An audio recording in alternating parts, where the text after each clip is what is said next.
prestasi, lahirkan profil pelajar Pancasila. Belajar, bergerak, berbagi untuk negeri, kita menjalin kolaborasi. Belajar, bergerak, berbagi untuk negeri, demi bakti pada Ibu Pertiwi.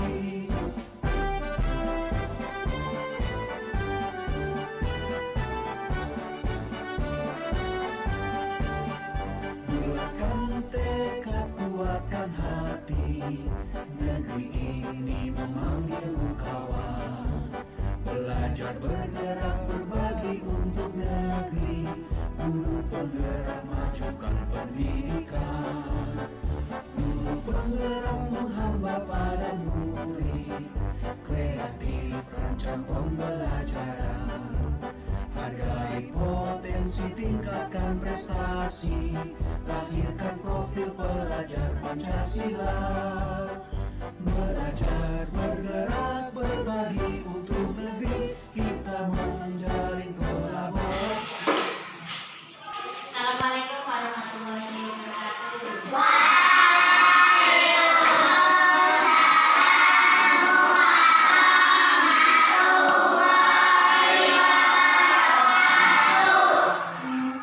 Apa kabar semuanya? Sehat? Alhamdulillah. Tadi sudah belajar olahraga? Sebagaimana, menyenangkan? Selanjutnya hari ini kita akan membuat kesepakatan kelas atau keyakinan kelas. Apa sih itu keyakinan kelas? Apa sih itu kesepakatan kelas? Kesepakatan kelas itu adalah, kalau kamu biasa menyebutnya sebagai tata tertib atau peraturan. Nah, biar kelasnya itu tertib, biar kelasnya itu nyaman, kita harus membuat kesepakatan. Kesepakatan itu nanti kita taati bersama, sehingga kelasnya menjadi tertib. Nah, apa? Kesepakatan kelas apa? Iya, peraturan. Jadi nanti kamu boleh berpendapat, kamu pengen kelas kita dibuat seperti apa? Bagaimana kebersihannya, bagaimana kerapiannya, bagaimana suasananya, bagaimana aturan seragamnya, begitu ya. Nanti kamu boleh berpendapat apa yang kamu inginkan diciptakan di kelas kita, sehingga kelas kita menjadi kelas yang tertib, nyaman, dan menyenangkan untuk belajar. Seperti itu ya. Saya kasih satu stick note, nanti kamu menuliskan satu pendapat kamu, keinginan kamu tentang kelas kita, aturan yang ingin kamu buat di kelas kita. Nanti kita sepakati bersama. Oke? Siap? Oke, buku bagikan ya. Silakan ambil alat tulisnya.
Yang sudah selesai menulis boleh langsung tekan Pak.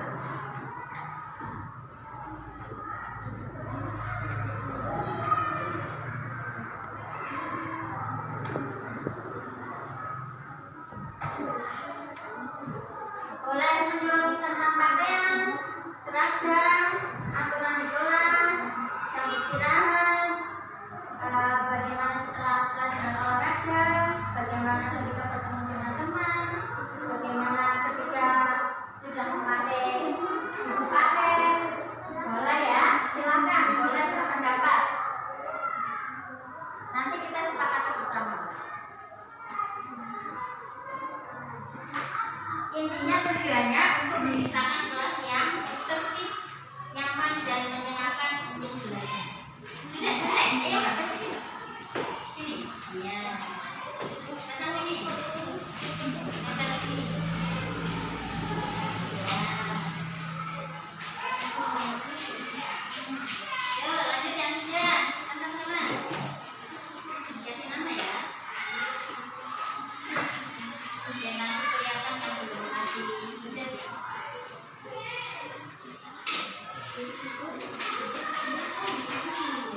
Iya, boleh. Nanti kita bahas sama-sama ya.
biar tidak ada debu yang masuk lagi ke kelas, gitu ya.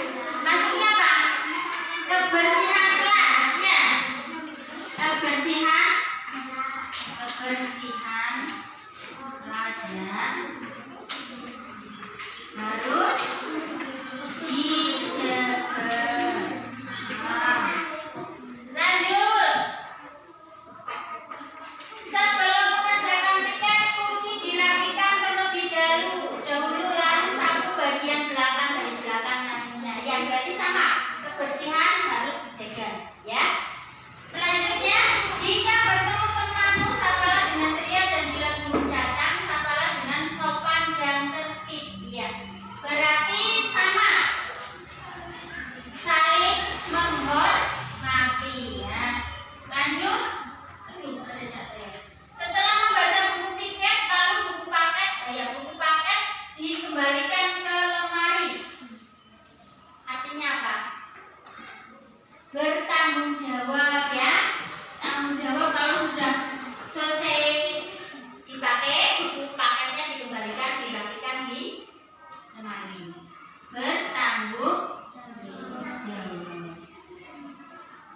Bertanggung jawab dan mandiri, ya. Tidak harus disuruh. Selanjutnya, jika ada teman yang berkelahi, kita harus memisahkannya. Artinya apa? Menjaga ketertiban, saling rukun, ya. Saling menghormati sudah di atas, berarti nomor 6 rukun. Nah, lanjut. Harus menyapa bila bertemu teman atau guru, sudah saling menghormati. Baju selalu dimasukkan dan dirapikan. Iya. Kebersihan dan kerapian seragam. Diantaranya baju dimasukkan, pakai ikan pinggang, pakai dasi, pakai topi, pakai sepatu hitam, kaos kaki putih. Oke. Setuju? Setuju. Iya. Bisa diterima ya ini ya. Ini khusus hari Senin Selasa. Kalau hari Rabu atau setelah seragam yang lainnya menyesuaikan, ya. Kalau pakai pramuka berarti pakai hasruk dan topi. Kemudian kalau selesai olahraga berarti harus berganti dengan seragam. Gitu ya. Selanjutnya, jam masuk jam 7. Jika terlambat maka kita akan dihukum. Berarti di sini apa? Disiplin atau tepat waktu. Tepat waktu. Lanjut lagi. Setelah pulang sekolah, yang piket harus piket seperti menyapu, menghapus papan tulis, menutup jendela yang terbuka, kursi dan meja dirapikan. Sama kebersihan dan kebersihan kelas harus dijaga. Setelah membaca buku paket, lalu dikembalikan pada tempatnya. Jam pulang yaitu jam 12 setelah menyelesaikan tugas dan baca doa.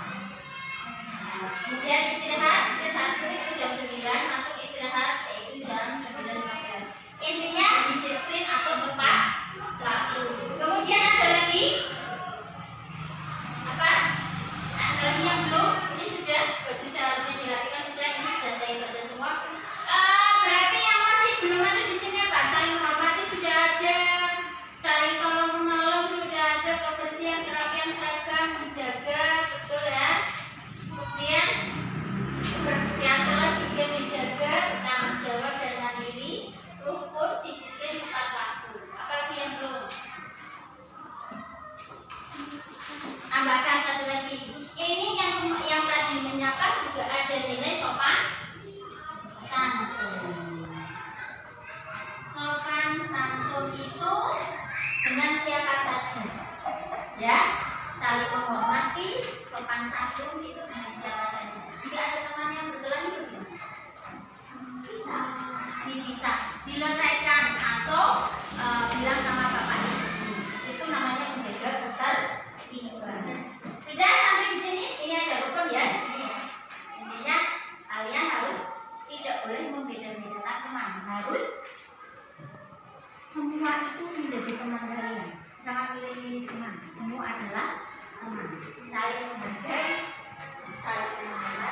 panggilmu kawan. Belajar. Baik, Bismillahirrahmanirrahim. Sebelum saya membuka acara, saya ingin mengutip dari seorang tokoh besar Universitas Jenderal Sudirman, seorang Profesor Dr. Insinyur Ahmad Sodik, MSc AGR.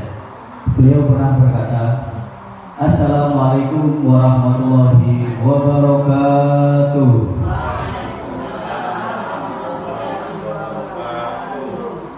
Salam Om Swastiastu, Namo Buddhaya, salam kebajikan. Rahayu, Rahayu. Selamat siang Bapak Ibu Guru SD Negeri 8 Bandar Bolang. Yang saya hormati Ibu Kepala Sekolah SD Negeri Bandar Bolang. Yang saya hormati Bapak Ibu Guru SD Negeri 8 Bandar Bolang, serta teman-teman mahasiswa kampus mengajar yang saya sayangi dan saya banggakan. Alhamdulillahirabbil alamin. Puji syukur kehadirat Allah Subhanahu wa taala yang telah memberikan rahmat dan hidayahnya kepada kita semua. Serta sholawat berkat salam tetap tercurahkan, tetap terhaturkan kepada junjungan kita baginda Nabi Muhammad sallallahu alaihi wasallam yang kita nantikan syafaat dan yang berjamaah ya rabbal alamin. Baik, saya di sini sebagai pembawa acara akan membacakan susunan acara. Susunan acaranya sebagai ini. Yang pertama, pembukaan. Yang kedua, sambutan oleh Kepala Sekolah SD Negeri 8 Bandar Bolang. Dan yang ketiga, penyampaian materi disimulasi aksi nyata Ki Hajar Dewantara menumbuhkan budaya positif di lingkungan sekolah. Baik, dimulai dari acara yang pertama yaitu pembukaan. Marilah kita buka acara ini dengan bacaan Bismillah.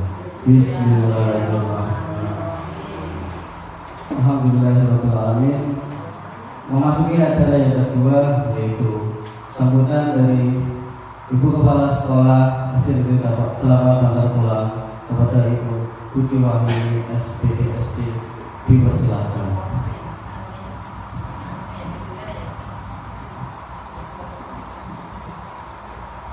Assalamualaikum warahmatullahi wabarakatuh.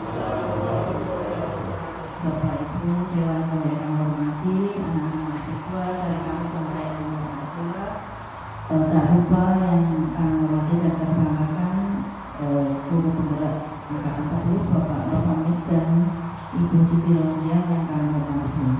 Alhamdulillah berkali di siang hari ini kita bisa mengikuti kegiatan diseminasi budaya positif untuk guru penggerak yang menjadi bagian dari tugas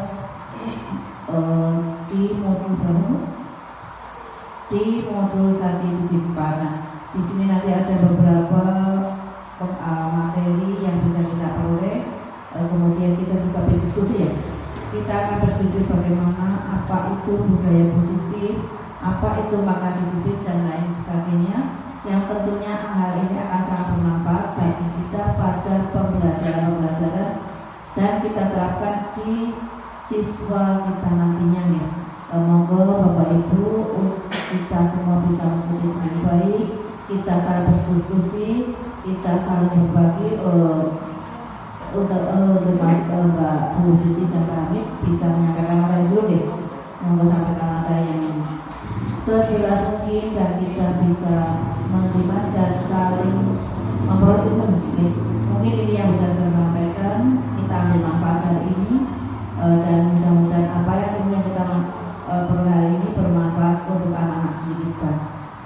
Saya akhiri wabillahi taufiq. Wassalamualaikum warahmatullahi wabarakatuh. Waalaikumsalam warahmatullahi wabarakatuh. Terima kasih kepada Ibu Budi Wahyu SPDSD yang telah memberikan sambutannya di siang hari ini. Kita memasuki acara yang selanjutnya yaitu penyampaian materi kolaborasi disimulasi aksi nyata paradigma pendidikan Ki Hajar Dewantara menumbuhkan budaya positif di lingkungan sekolah oleh Ibu Siti Rodia SPDSD. Kepadanya waktu dan tempat kami persilakan.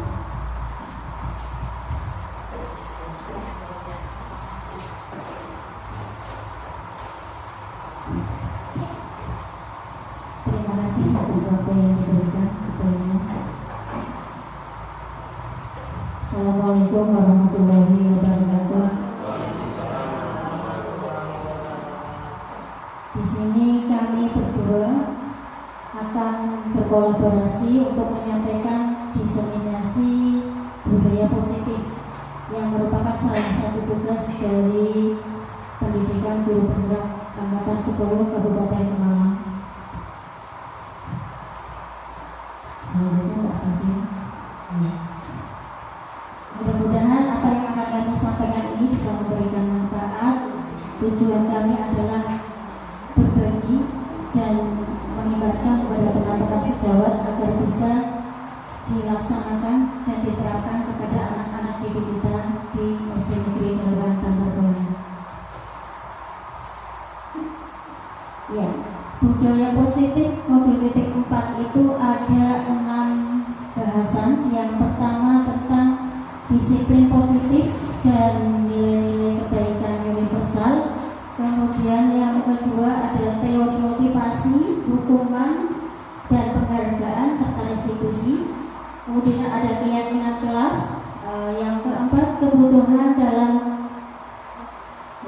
kebutuhan dasar manusia dan dunia berkualitas. Kemudian ada restitusi 5 posisi kontrol, dan selanjutnya ada restitusi segitiga restitusi. Yang akan kami bahas nanti kita akan berdua dengan Pak Hamid. Ya, saya akan membahas 3 materi dan Pak Hamid 3 materi.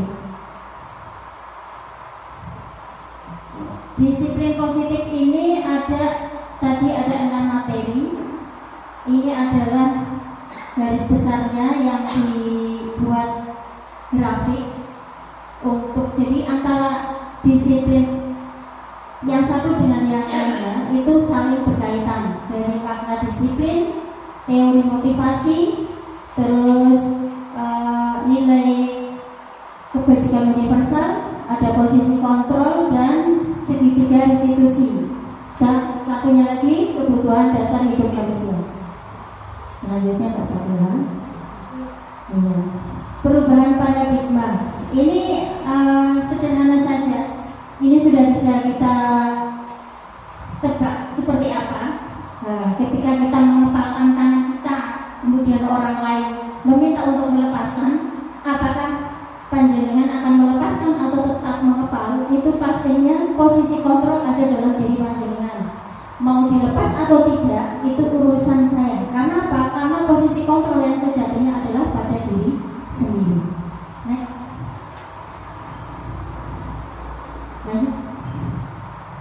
Ya, ini perubahan paradigma teori kontrol, teori pilihan Dr. William Glasser. Ilusinya adalah kita akan meluruskan beberapa miskonsepsi tentang makna kontrol. Ya, ilusinya 1. Ilusi guru mengontrol murid, padahal sejatinya tidak. Kemudian, ilusi bahwa kritik dan membuat orang merasa bersalah dapat menguatkan karakter. Ini tidak sadar sering kita lakukan, membuat orang bersalah. Dan itu kita berharap bisa menguatkan karakter. Padahal itu hanya sebuah ilusi. Ilusi itu berarti tidak mungkin selanjutnya menjadi sebuah kenyataan. Begitu ya maksudnya? Ilusi. Nah, ilusi bahwa semua kekuatan positif bujukan akan efektif dan bermanfaat. Kemudian ilusi bahwa orang dewasa memiliki hak untuk memaksa. Ini sebuah ilusi. Nah, stimulus responnya, perubahan paradigmanya. Stimulus respon, kita mencoba mengubah orang agar berpandangan sama dengan kita.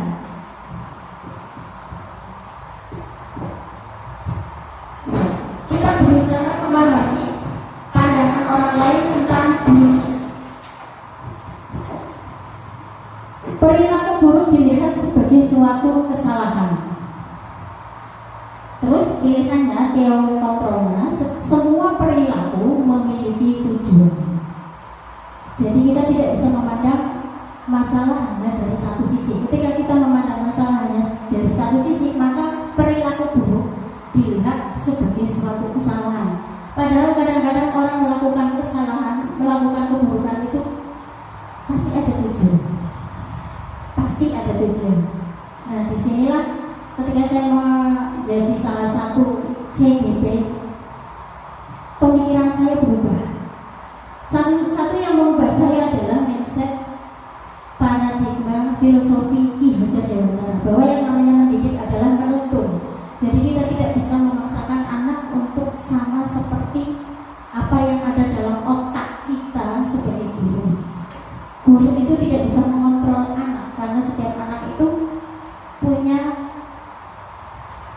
karakternya masing-masing, bawaannya masing-masing, dan kita sebagai guru hanya bisa menuntun sesuai kodrat alam dan kodrat zaman. Di situ ada orang lain bisa mengontrol saya. Apa jangan mau kamu kontrol orang lain? Saya rasa tidak ya. Hanya Anda yang bisa mengontrol diri Anda. Kemudian saya bisa mengontrol orang lain.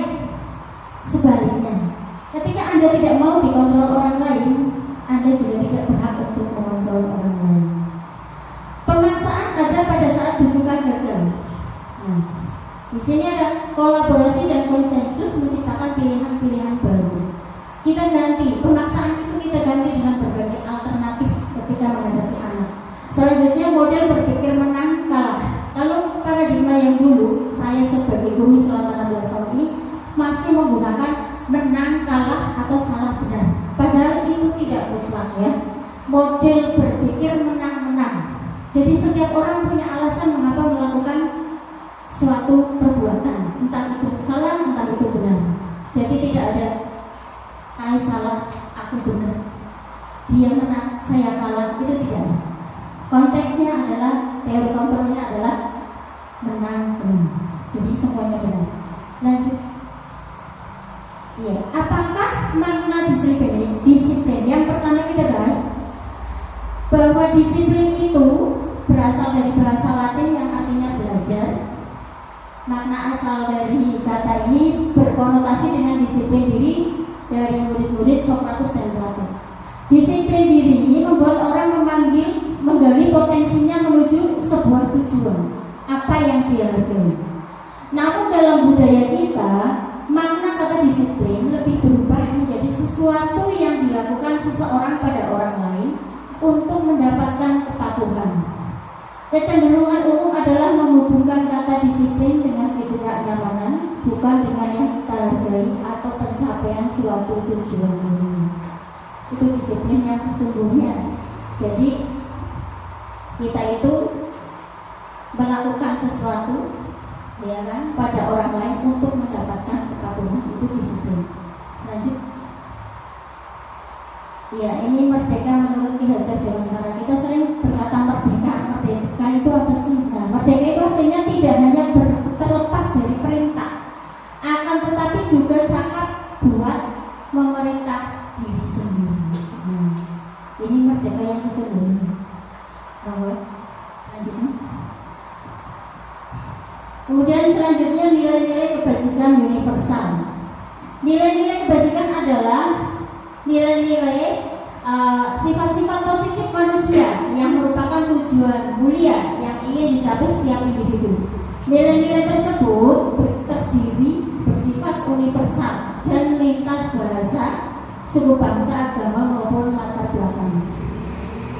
Setiap perilaku atau perbuatan memiliki suatu tujuan. Itu yang tadi saya bahas, saya katakan. Dengan mengaitkan nilai-nilai kebajikan yang diyakini seseorang, maka motivasi intrinsiknya akan terbangun sehingga menggerakkan motivasi dari dalam untuk dapat mencapai tujuan mulia yang diinginkan. Kemudian nilai-nilai kebajikan yang ingin dicapai oleh setiap anak Indonesia kita kenal dengan profil pelajar Pancasila. Kita sering mendengungkan atau mengucapkan profil pelajar Pancasila. Namun apakah kita sudah memahami betul seperti apa sih profil pelajar Pancasila? Sampai ada P5, ya kan Pak? Kalau begitu ya. Nah, yang ada dalam profil pelajar Pancasila itu satu, beriman bertakwa kepada Tuhan Yang Maha Esa dan berakhlak mulia. Itu yang pertama. Kemudian mandiri, bernalar kritis, berkebinekaan global, bergotong royong dan kreatif. Diharapkan anak-anak bisa memiliki karakter 5 tersebut. Nah, 6 tersebut. Kemudian teori motivasi perilaku manusia. Perilaku manusia itu ada motivasinya. Yang pertama, motivasi eksternal. Nah, motivasi eksternal itu dari luar. Ada dua. Nah, yang pertama untuk menghindari ketidaknyamanan atau hukuman. Ini motivasi eksternal.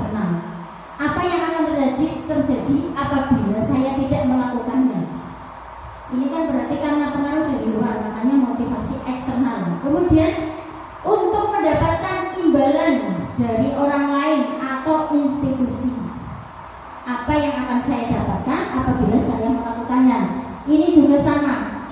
Motivasinya dari luar, dari eksternal. Satu, biar tidak mendapat hukuman, atau kedua, biar saya mendapatkan imbalan. Ini adalah motivasi eksternal. Kemudian motivasi internal.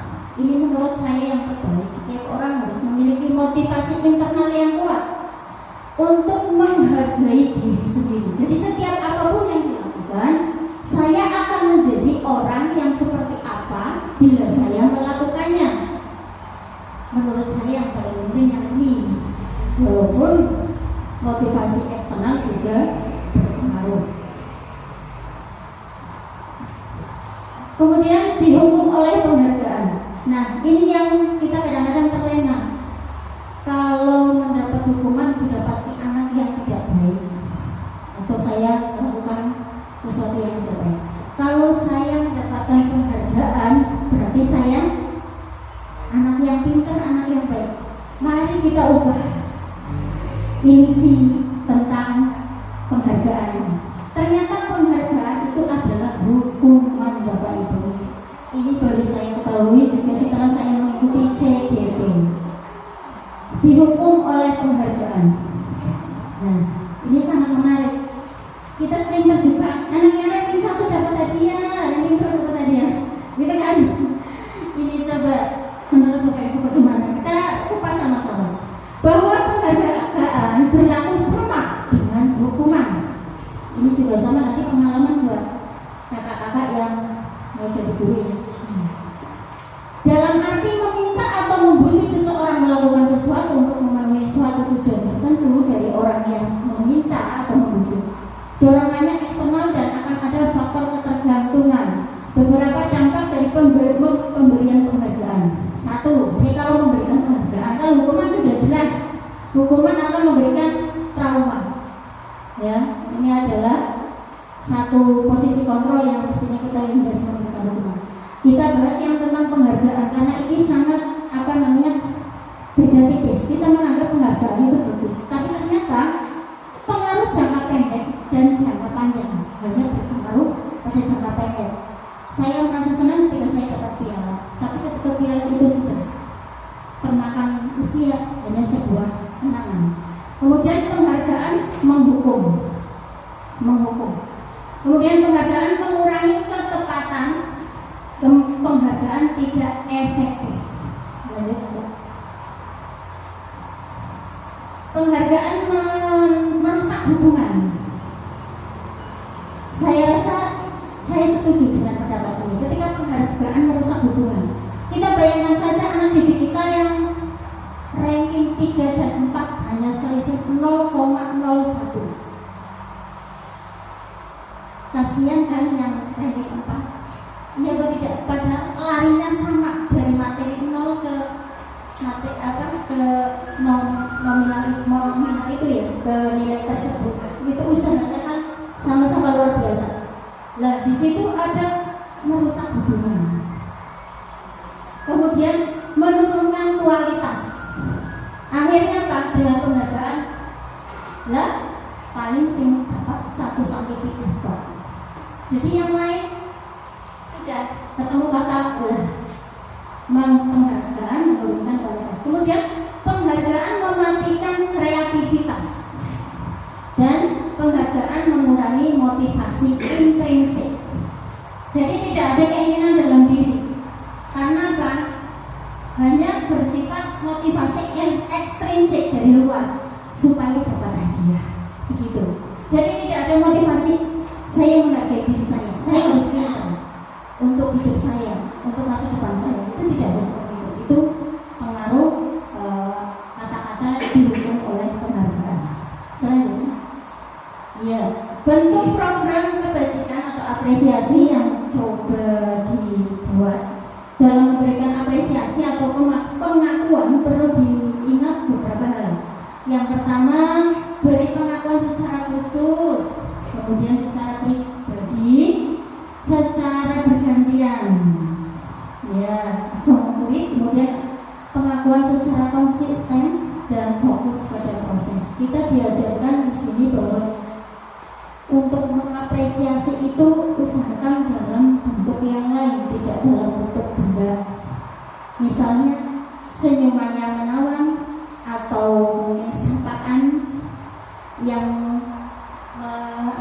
membesarkan hati anak, memotivasi anak, itu lebih ke situ. Dan semua dikasih, semua murid bergantian, walaupun bentuknya berbeda, mungkin dengan anak satu dengan anak yang lain kemampuannya berbeda. Sekecil apapun itu sebuah peningkatan harus diberi. Minimal dengan senyuman dan terima kasih sudah berusaha. Seperti itu. Lanjut. Karena kita sebenarnya yang kita nomor satu kan adalah proses, bukan akhir. Contoh pengakuan, terus apresiasi kebajikan di situ. Pembukaannya biasanya kemarin saya perhatikan. Nah, situasi pada saat menolong murid di kelas kita. Itu ini contoh-contoh pengakuan atau apresiasi kebajikan yang bisa diterapkan di sekolah.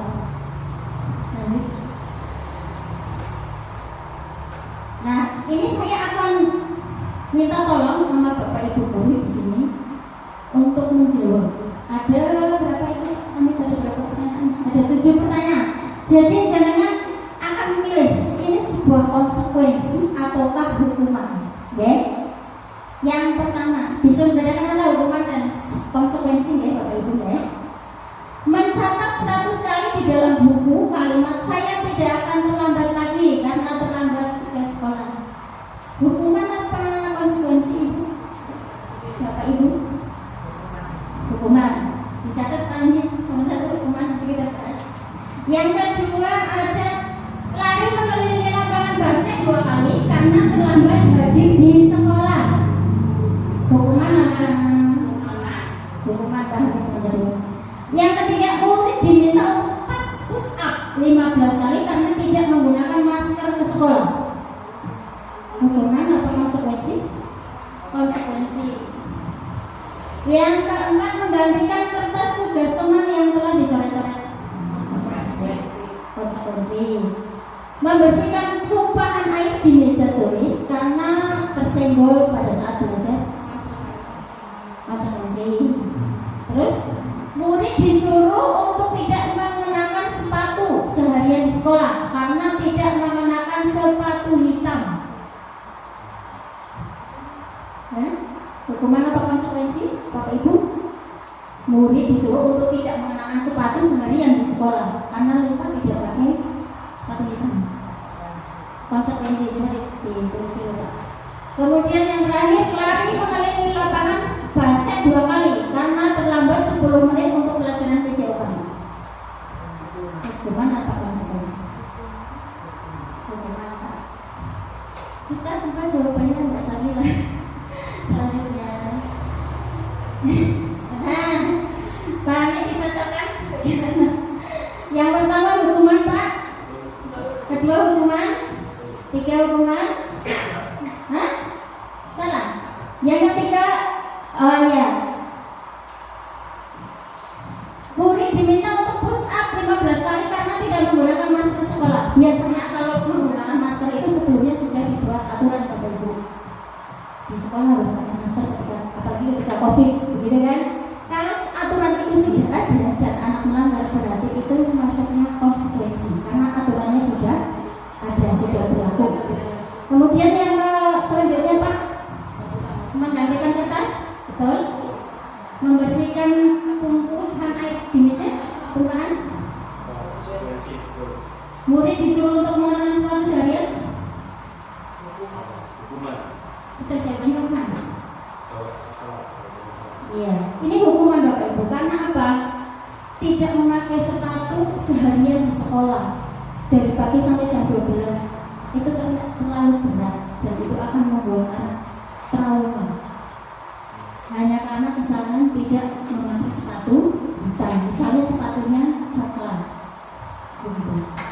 Kemudian lari mengelilingi lapangan, jawabannya Bapak.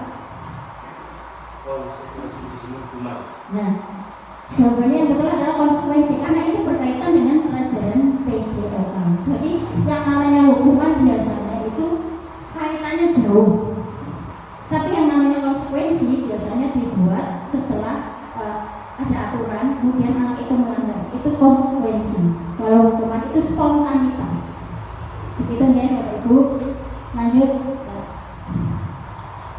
Nah, ini bedanya konsekuensi, Bapak Ibu. Nah, kalau hukuman itu sesuatu yang menyakitkan harus terjadi. Kalau konsekuensi itu memang sesuatu yang harus terjadi karena sudah ada aturannya. Kemudian membuat anak sakit fisik maupun hati untuk jangka waktu lama itu hukuman. Ini adalah kaca buat kita sebagai pendidik. Ya, nanti kita ganti hukuman itu dengan sesuatu yang berbeda konsekuensi, misalnya sih. Membuat anak merasa tidak nyaman dalam jangka waktu pendek. Kemudian anak membenci kedisiplinan, ini karena hukuman. Kalau konsekuensi, anak menghargai disiplin.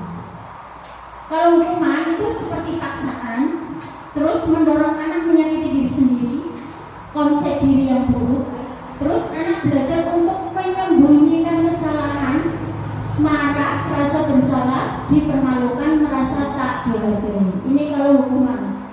Tapi kalau konsekuensi itu stimulusnya adalah stimulus dan tanggapan. Jadi ada istilahnya anak diberi celah untuk memberikan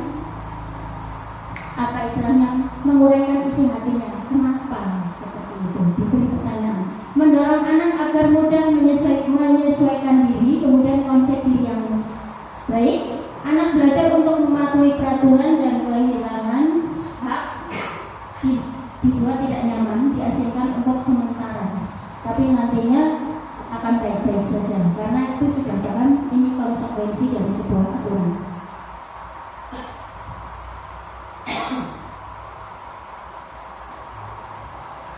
Apa itu restitusi? Nah, ini kan kita akan bahas tentang restitusi. Nanti selanjutnya akan dilanjutkan oleh Pak Hamid. Saya jelaskan dulu.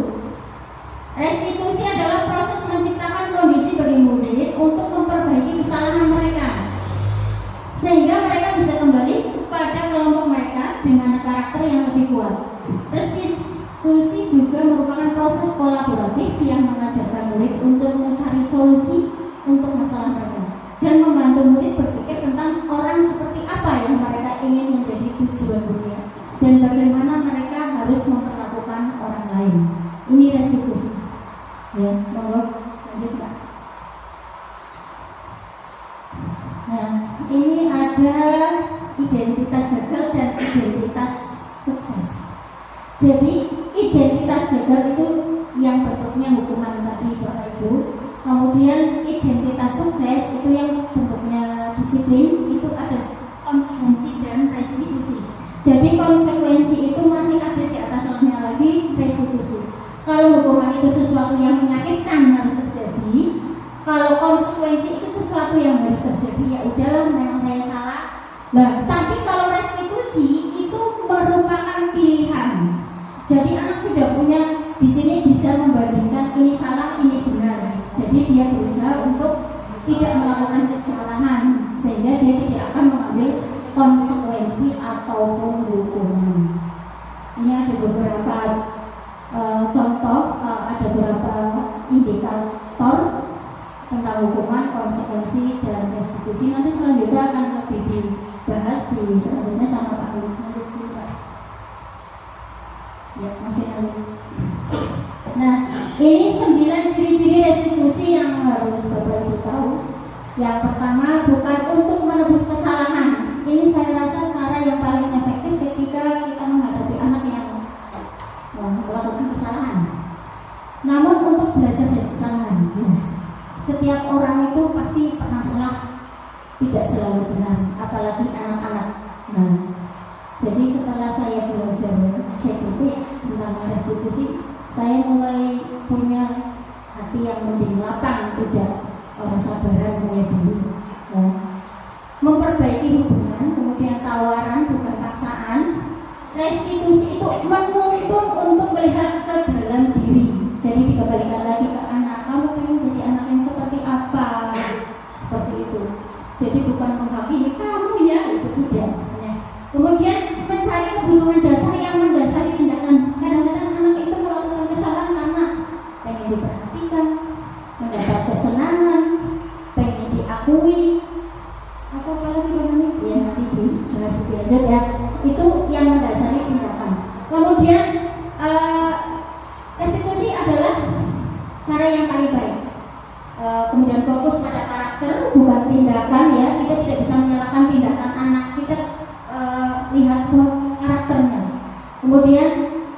fokusnya pada solusi. Kalau sudah melakukan kesalahan ya sudah, kita fokusnya ke solusi. Jangan dikeluarkan lagi apa kesalahan itu, jangan dibahas lagi. Kita fokusnya pada solusi. Kemudian restitusi mengembalikan murid yang berbuat salah pada kelompoknya. Jadi ketika anak itu tidak dihukum, tapi dengan restitusi dia akan kembali ke kelompok anak-anak itu dengan tidak merasa bersalah, tapi punya kembali dengan percaya diri yang tinggi agar menjadi orang yang lebih baik, anak yang lebih baik, tidak melakukan kesalahan lagi, seperti itu. Nah, ini ada keyakinan kelas. Pak Hamid dilanjutkan keyakinan kelas itu seperti apa menurut?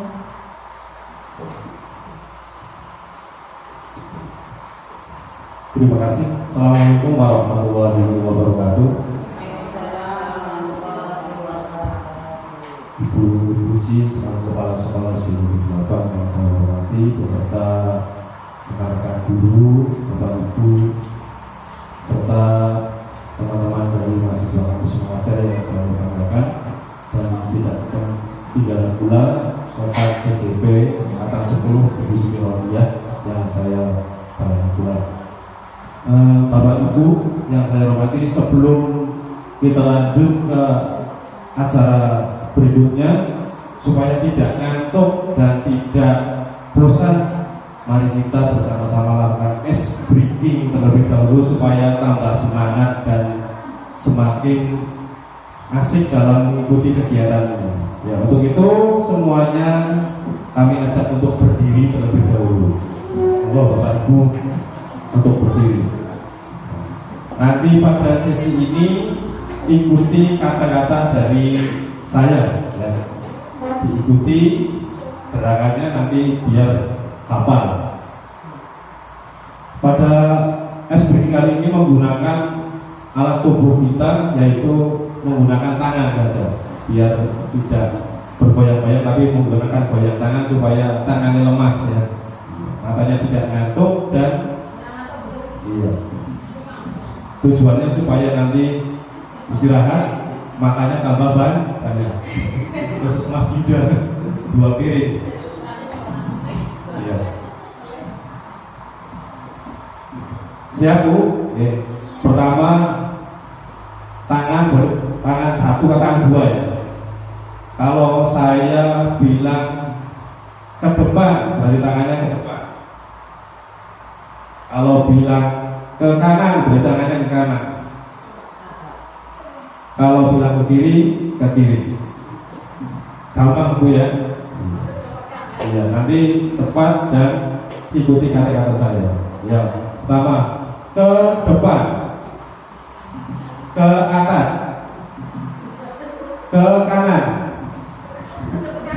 ke kiri. Oke, sudah bisa. Ya, sekarang yang agak lebih cepat. Ke depan. Ya kan ikuti kata-kata saya, bukan gerakan saya. Berarti padahal masih belum terprovokasi ini ya. Ikuti kata-kata saya, bukan gerakan saya, tapi ikuti kata-katanya ya, jangan ikuti gerakan. Berarti lumayan kita roasting sebentar ya. Ya, tidak apa-apa. Yuk, ulangi. Ke depan, ke kanan, ke kiri, ke atas, ke depan, ke bawah. Iya, cukup tepuk tangan. Ya, terima kasih sudah bisa semua. Baik. Iya. Iya. Pertanyaan-pertanyaan yang diajukan biasanya ditemukan oleh seorang pemantau atau manajer. Nah, jadi seorang pemantau atau manajer bisa melakukan intervensi 30 detik. Contohnya, apakah kamu ingin berbuat lebih baik? Nah, ini biasanya juga sudah dilakukan oleh guru terhadap muridnya di kelas. Apakah saat ini kamu sedang menjadi orang yang sedang kamu inginkan? Nah, ini intervensi ya, biar anak itu punya motivasi tersendiri supaya tidak lagi-lagi melakukan sebuah kesalahan. Perlu intervensi, bisa dilakukan pada saat pembelajaran atau kapanpun, di saat upacara dan sebagainya itu bisa disampaikan. Berikutnya, nah, refleksi itu bisa dilakukan oleh guru itu sendiri. Nah, ketika sudah melakukan atau menerapkan segitiga restitusi, apakah sudah berhasil atau belum? Nah, tentunya seorang guru sudah berusaha melakukan segitiga restitusi, namun kadang merasa saya belum berhasil untuk menerapkan segitiga restitusi. Maka perlu yang namanya refleksi diri. Contohnya, hal baru apa yang mengubah paradigma saya yang saya dapatkan. Nah, refleksi itu bisa dari kekurangan atau yang sudah dilakukan, atau kelebihannya atau kekurangannya bisa disampaikan atau melalui refleksi tersebut. Kemudian perasaan apa yang muncul selama mengikuti sesi ini, khususnya mengenai makna disiplin dan motivasi prinsip. Kemudian peran Among seperti apakah yang saya telah lakukan selama mengikuti modul ini? Ini saya akan menjadi orang yang seperti apakah setelah mengikuti modul ini. Nah, ini refleksi bagi diri saya sendiri dan nanti guru-guru ketika melakukan atau menerapkan segitiga restitusi, apakah sudah melaksanakan dengan baik. Walaupun sudah melaksanakan dengan baik, namun hasilnya pastinya tentu ada yang masih kurang pas atau masih ada kekurangan-kekurangan. Berikutnya, demikian yang dapat kami sampaikan. Saya dan Ibu Siti Rodiah telah melakukan kolaborasi diseminasi nyata, mudah-mudahan bisa diterima, dan barangkali nanti ada pertanyaan-pertanyaan yang akan disampaikan, silakan untuk dipertanyakan dan kami berusaha untuk menjawab sebaik mungkin supaya apa yang nanti kita sepakati bersama dari keyakinan kelas, kesepakatan kelas, dan menerapkan segitiga restitusi itu bisa diterapkan bersama-sama di sekolah kita. Nah, untuk itu, untuk sesi selanjutnya saya kembalikan ke moderator. Dari saya kurang lebihnya mohon maaf. Saya akhiri. Mohon maaf. Assalamualaikum warahmatullahi wabarakatuh. Waalaikumsalam warahmatullahi wabarakatuh. Oke, itu tadi penyampaian materi yang disampaikan oleh Ibu Siti Rodiah SPDSD dan Bapak Muhammad SPDSD. Baik, sesi selanjutnya yaitu tanya jawab. Apabila Bapak Ibu guru ada pertanyaan mengenai materi tadi, silakan untuk disampaikan.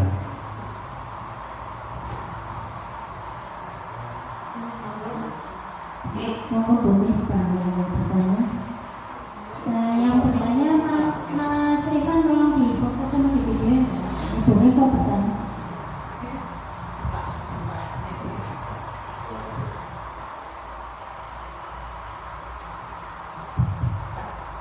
Terima kasih atas waktunya.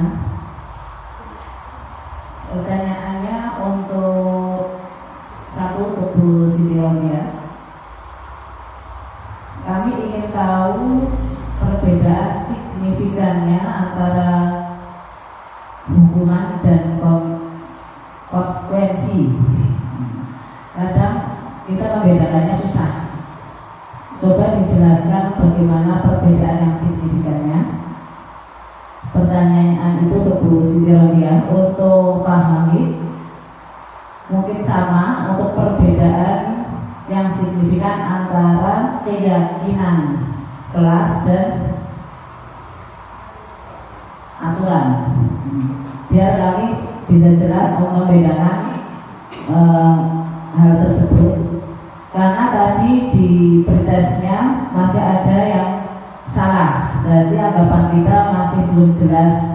Itu saja pertanyaan dari kami, mohon dijelaskan. Terima kasih. Selanjutnya, Bapak Ibu, mungkin ada yang bertanya lagi? Silakan, Bapak Ibu, kalau ada pertanyaan, silakan disampaikan. Silakan kepada pemateri Ibu Siti Rodiah dan Pak Hamid untuk menyampaikan jawaban. Terima kasih atas waktunya. Langsung saja saya di sini akan menjawab pertanyaan Junah, terima kasih sudah perhatian memberikan pertanyaan kepada kami. Pertanyaan yang ditujukan kepada saya adalah perbedaan signifikan antara hubungan dan konsekuensi. Akan saya coba jawab. Sepengetahuan saya setelah mempelajari modul ini bahwa yang namanya hubungan itu sifatnya spontan, satu. Terus tidak melihat sisi baik atau buruk. Terus terlalu memaksakan diri, dan tidak melihat efek jangka panjang. Nah, terus tidak dikaitkan dengan materi. Itu untuk hubungan. Misalnya saja, kesalahannya tidak bawa buku, kok hubungannya lari mengitari halaman 10 kali. Itu kan tidak masuk akal. Itu contoh hubungan, Bu. Misalnya lagi, kesalahannya tidak pakai topi, kok disuruh hormat seharian dari pagi sampai pulang sekolah tanpa alas kaki. Nah, itu hubungan. Jadi tidak nyambung. Kemudian yang namanya konsekuensi itu berdasarkan sebuah aturan yang sudah dibuat. Itu namanya konsekuensi. Ketika kita melanggar aturan, berarti itulah konsekuensinya. Dan biasanya konsekuensi itu sudah diatur dalam kesepakatan kelas. Misalnya, kalau tidak seperti ini berarti nanti konsekuensinya seperti ini. Seperti tadi contohnya, ketika terlambat 15 menit tidak mengikuti pelajaran olahraga, maka dia disuruh keliling lapangan basket. Nah, itu. Berarti kalau konsekuensi itu aturannya sudah jelas, Ibu. Misalnya di kelas 1 tidak bawa buku gambar, ya konsekuensinya harus menggambar, mungkin dengan buku tulis atau mungkin dengan buku gambar yang lain, misalnya kertas manila atau F4 yang diberikan oleh gurunya. Itu seperti itu. Jadi konsekuensi itu tidak keras membangun, cuma itu efeknya sangat pendek. Tidak meluruskan banget, tapi setidaknya di situ ada efek jerah. Tapi kalau hubungan itu adalah menjadi trauma, memang yang pilihan yang paling baik adalah restitusi itu tadi. Jadi ketika anak melakukan kesalahan, dia diarahkan untuk menjadi lebih baik tanpa membuat anak itu merasa bersalah. Dikembalikan lagi ke kelompoknya, tapi anak akan menyadari kesalahannya. Jadi ada 3 tingkatan ya, Bu. Ada hukuman, konsekuensi, dan restitusi. Begitu saja, Bu Miftahul. Terima kasih. Selanjutnya membuka. Terima kasih. Apa yang tadi sudah menjadi pertanyaan yang ditujukan kepada saya. Perbedaan signifikan menurut antara keyakinan kelas dan kesepakatan kelas. Kalau keyakinan kelas itu dibuat pada saat awal siswa itu masuk. Jadi setelah tahun ajaran baru kita masuk ke kelas, kita buat keyakinan kelas bersama dengan siswa. Kalau kesepakatan itu dilakukan setiap akan mulai pembelajaran. Itu jadi perbedaannya di situ. Kalau keyakinan dibuat pada saat awal masuk tahun ajaran baru, itu guru bersama murid itu membuat keyakinan bersama-sama. Tapi harapannya keyakinan itu jangan maksudnya tidak menjadi sebuah keharusan dari seorang guru, harus diterima semua elemen yang ada di kelas itu, baik guru dan siswa bersama-sama meyakini itu. Jangan sampai menjadi paksaan dari seorang guru, kamu harus seperti ini, jangan. Kemudian tapi kalau kesepakatan itu dibuat pada saat akan mulai pembelajaran, itu bisa dilakukan setiap hari. Nah, contoh, kami sudah menerapkan atau melakukan kegiatan tersebut untuk melakukan penyusunan budaya positif melalui keyakinan kelas. Itu. Nah, kita ajak anak-anak berdiskusi untuk membuat keyakinan kelas. Ini contoh saja yang kami buat, walaupun sudah bukan terlambat, tapi memang karena kami baru tahu setelah mengikuti CGB ini, jadi kita lakukan ini adalah perubahan atau bentuk aksi nyata kami yang lakukan setelah mengikuti atau mengetahui menjadi CGB. Nah, dibuat atau dilakukan diskusi bersama-sama dengan siswa dan guru, yang mana yang merupakan atau keyakinan kelas yang harus dibuat. Nah, itu nanti keyakinan itu bisa dibuat poster. Nah, poster bisa ditempel di kelas masing-masing supaya anak itu terus mengingat akan keyakinan kelas masing-masing. Jadi anak bisa senang ketika mengikuti pembelajaran, tidak lagi menjadi bingung, saya yakin dan sebagainya. Kalau kesepakatan kelas itu dibuat pada saat pembelajaran yang akan dimulai, bisa dilakukan setiap hari atau seminggu sekali. Itu kesepakatan kelas. Itu mungkin jawaban dari kami. Barangkali ada yang mau menanggapi lagi, silakan, kami persilakan. Terima kasih.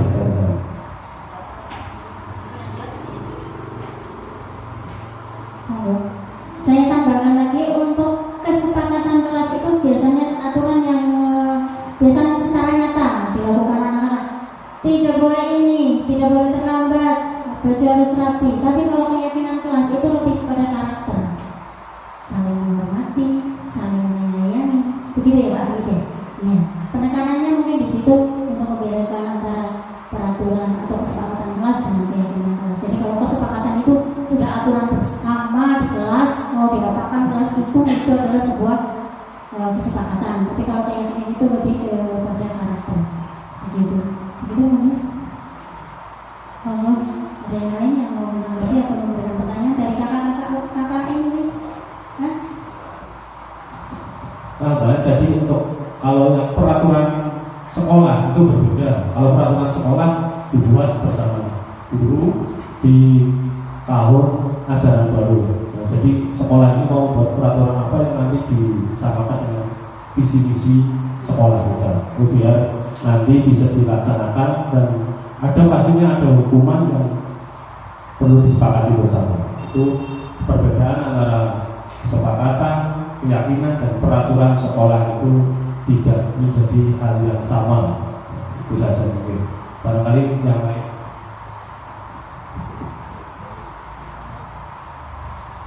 Oke, baik. Dari teman-teman mahasiswa, apakah ada pertanyaan?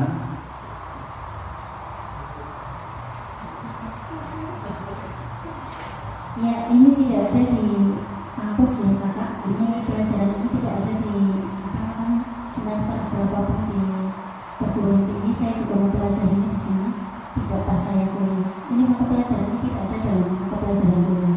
Mungkin barangkali ada pertanyaan sebelum masuk ke dunia nyata menjadi guru. Ya, ada.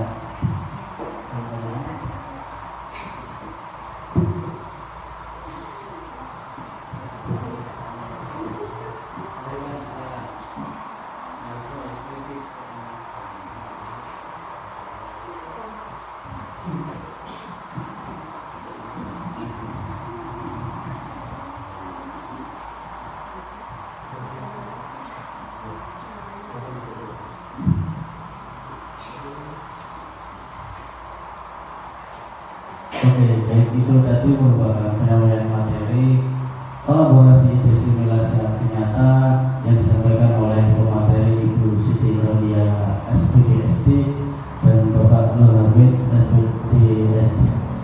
Baik, acara demi acara sudah kita lalui bersama dan tibalah kita di penghujung acara.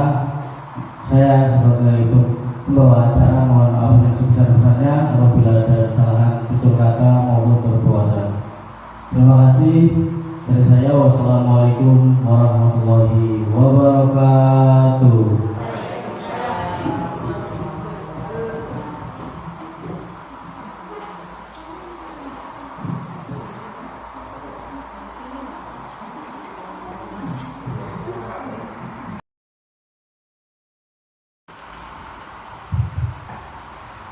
kasih atas waktunya.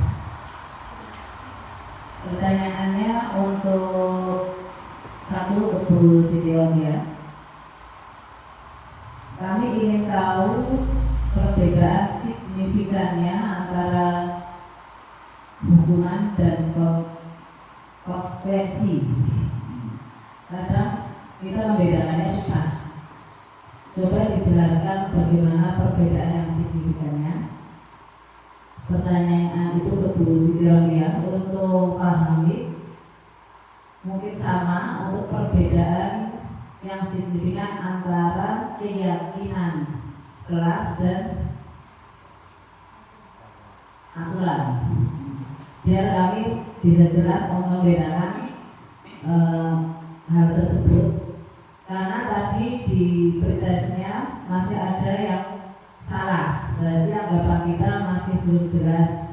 Itu saja pertanyaan dari kami, mohon dijelaskan. Terima kasih. Assalamualaikum warahmatullahi wabarakatuh. Perkenalkan, saya Nur Hamid SPP SD, Guru SD 8 Bandar Tulang. Saya akan menyampaikan apa yang tadi telah saya ikuti setelah mengikuti acara kolaborasi diseminasi aksi nyata tahun 2019 SD.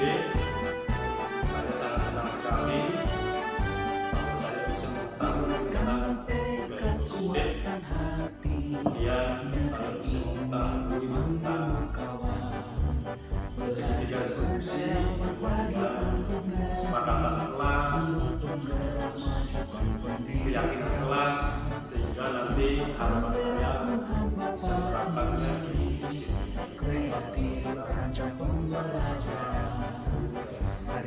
Potensi tingkatkan prestasi, lahirkan profil pelajar Pancasila.